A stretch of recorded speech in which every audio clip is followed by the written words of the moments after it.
श्रोतेहो नमस्ते. आपल्या सर्वांना शुभ दिवस. श्रोतेहो, जीवनाचा प्रवास करत असताना श्रीमंत होण्याआधी विचार श्रीमंत असणं हे का गरजेचं आहे आणि यावर का विचार होणं गरजेचं आहे? तर श्रोतेहो, पैसा कमावणं महत्वाचं आहे, पण त्याआधी विचारांची श्रीमंती आवश्यक असते. अनेक लोकांकडे संधी असतात, पण भीती आणि नकारात्मक विचार त्यांना कधीच पुढे जाऊ देत नाही. ज्यांचा दृष्टिकोन मोठा असतो त्याचं ध्येयही मोठं असतं. श्रोतेहो, श्रीमंत विचार म्हणजे फक्त पैशाबद्दल नाही, तर वेळेची किंमत ओळखणं, कौशल्य वाढवणं आणि सातत्य ठेवणं. श्रोतेहो, अपयश आलं तरी त्यातून शिकण्याची वृत्ती ठेवणं हाच खरा भांडवल आहे. जे लोक स्वतःवर गुंतवणूक करतात, ज्ञान, आरोग्य आणि नेटवर्कमध्ये, तेच पुढे जात असतात.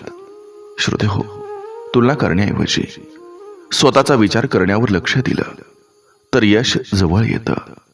पैसा हा परिणाम आहे, योग्य विचार ही त्याची सुरुवात आहे. आणि श्रोतेहो, तुमचं विचार आज जिथं आहेत ना, तिथं तुमचं भविष्य तयार होतं. म्हणून श्रोतेहो, आधी मन श्रीमंत करा आणि मगच पैसा आपोआप मागं येत असतोय.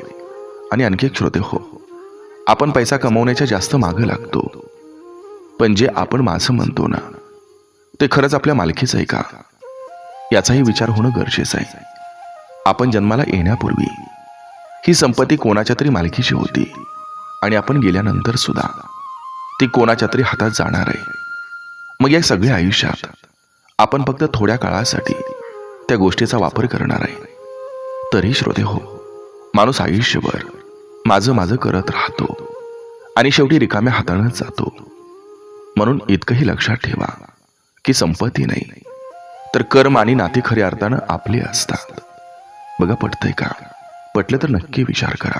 चला, आजही आपल्यासाठी सुंदर विचारांची ही शिदोरी, ही मालिका अशीच पुढे घेऊन आलोय.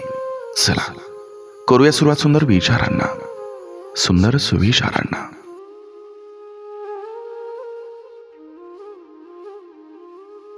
काही माणसं आपल्या आयुष्यात इतक्या जवळ येतात की त्यांच्याशिवाय जगणं कठीण वाटू लागतं. पण वेळ गेल्यावर कळतं, त्यांच्या जवळकीपेक्षा त्यांचा स्वार्थ जास्त जवळ होता. कारण खरी माणसं नातं टिकवतात आणि बाकीची माणसं परिस्थिती बदलली की आपली ओळख ही बदलून टाकतात.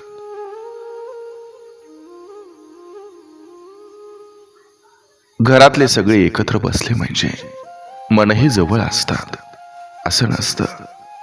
काही वेळा एका छताखाली राहूनही प्रत्येक जण स्वतःच्या मनात इतका दूर गेलेला असतो की शब्दांची देवाणघेवाण होते, पण आपलेपणाचे नाही.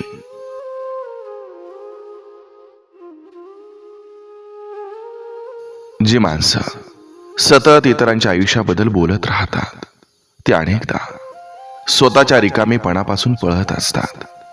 कारण ज्यांच्या मनात समाधान नसतं त्यांनाच दुसऱ्यांच्या आयुष्याची जास्त उत्सुकता असते.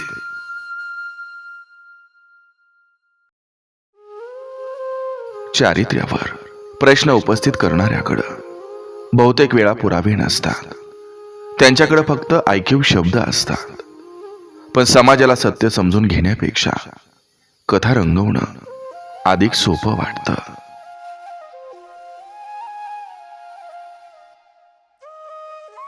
नात्यातील शांतता नेहमी समजुतीची नसते. काही वेळा ती थकव्याची असते. जेव्हा वारंवार समजावूनही समजून घेतलं जात नाही, तेव्हा माणूस बोलणं थांबवतं.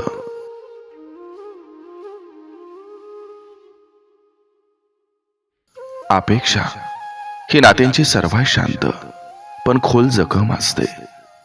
कारण जिथं मनापासून दिलेलं परत मिळालं नाही, तिथं शब्द कमी पडतात आणि अंतर वाढत जातं.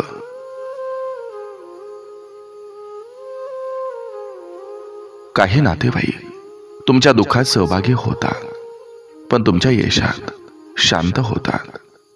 कारण सहानुभूती दाखवणं सोपं असतं, पण दुसऱ्याचा आनंद मनापासून स्वीकारणं कठीण असतं.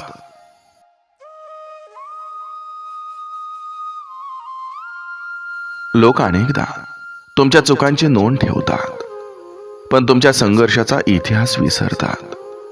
म्हणून बाहेरच्या टाळ्यांपेक्षा स्वतःच्या अंतःकरणाचा न्याय महत्वाचा असतो.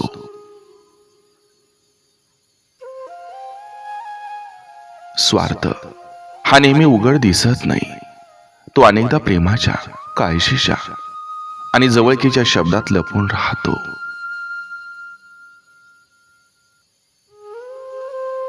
घरातील काही जखमा बाहेर कोणालाही दिसत नाहीत, कारण ते शब्दांनी नव्हे तर त्या दुर्लक्षानं झालेल्या असतात.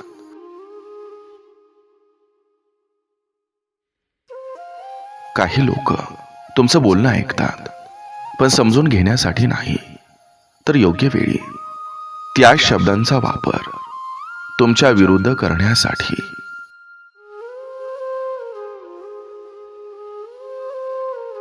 जवळची माणसं जेव्हा बदलतात तेव्हा दुःख त्यांच्या जाण्याचं नसतं.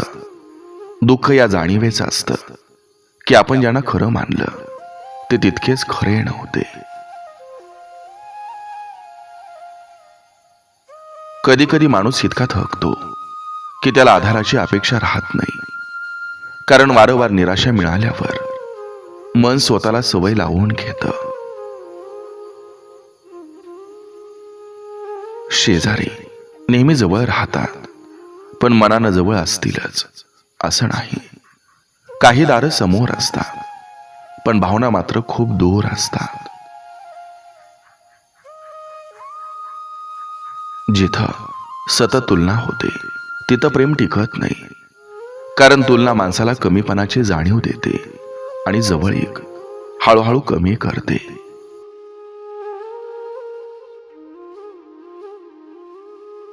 सत्य बोलणारा माणूस अनेकदा एकटा पडतो, कारण गोड खोटं लोकांना अधिक सहज स्वीकारता येतं.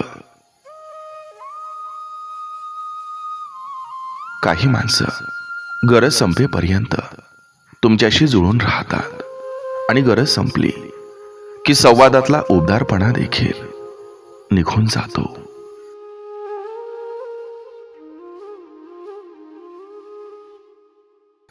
जेव्हा शब्दांपेक्षा गैरसमज जास्त होतात तेव्हा जवळ असूनही प्रत्येकाला स्वतःचं दुःख एकट्यानं वाहावं लागतं.